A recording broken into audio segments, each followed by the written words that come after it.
You've just found out you're going to be a parent. You're sitting in the doctor's office staring at the ultrasound screen.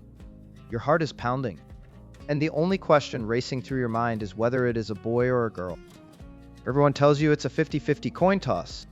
Heads for a boy, tails for a girl. Simple, random, fair. But the coin is rigged. I literally spend dozens of hours researching these bizarre biological quirks, so if you enjoyed this, hitting subscribe genuinely helps more than you know. Let's look at what actually happens when babies are born across the world.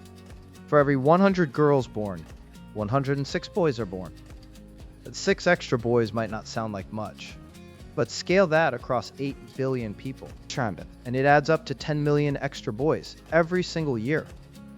Now, some countries intentionally skew the ratio even further, but strip away the human interference, and the bias is still there, everywhere, every country, every era. This is not a coincidence. Mother Nature is actively rigging the game, and the rigging starts even earlier than you think.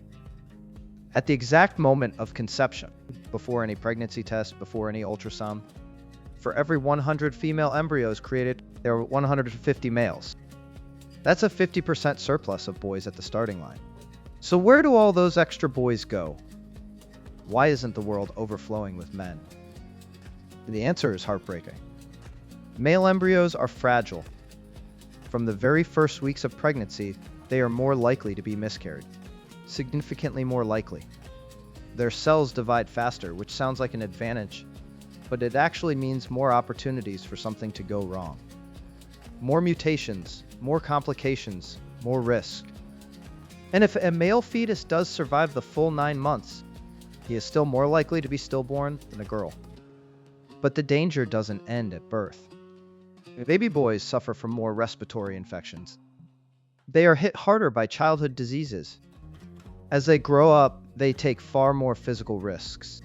They are more likely to get into fights, more likely to have accidents, and tragically, they fall victim to violence at much higher rates. At every single stage of life, boys are more likely to die than girls. Evolution knows this. It has known this for millions of years. That's why it overproduces boys at conception, putting extras, expecting many to be lost along the way. And by the time kids reach adulthood, the surviving ratio of men to women is almost perfectly balanced. 1 to 1. Exactly as nature intended. But here's where it gets truly strange. Because that boy to girl ratio at birth, it's not actually locked in. It shifts. And the thing that shifts it is the mother's environment. In the early 1960s, a catastrophic famine hit China. Tens of millions of people were starving. Crops had failed, food supplies had collapsed. And during this famine, the percentage of boys being born suddenly dropped.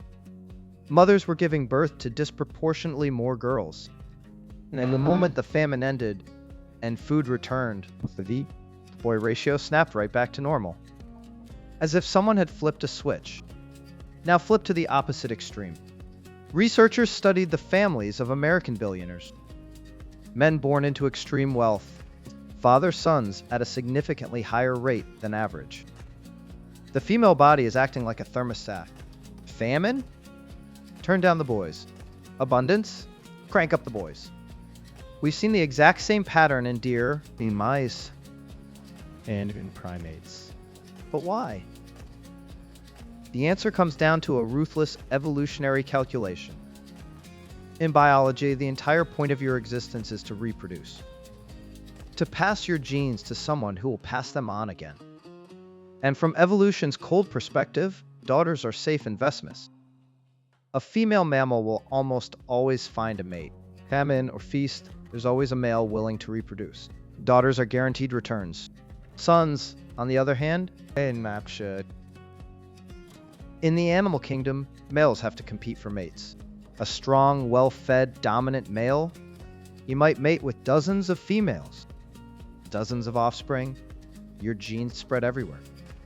But a weak, malnourished, sickly male, he gets outcompeted, pushed aside, ignored.